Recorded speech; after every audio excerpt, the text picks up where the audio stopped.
Welcome back guys, and in this video I am going to tell you some important tip about my phone. Means when you are taking screenshot like that, this screenshot is for the screen which you are seeing here. If you want to take long screenshots, so means suppose you are going to any YouTube page and you want to take the screenshot of all the things you are seeing here, long screenshot, then what you will do at that time. So this video is for that purpose only. Before proceeding further, if you are new to this channel, please consider to subscribe this channel. So not wasting much of your time, suppose you want to take the long screenshot, then what will you do?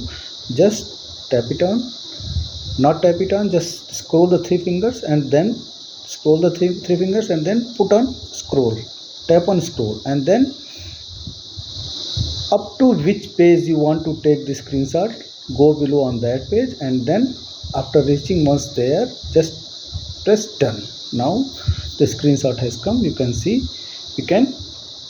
this screenshot in gallery. That's all what I wanted to tell you in this video. Thank you very much.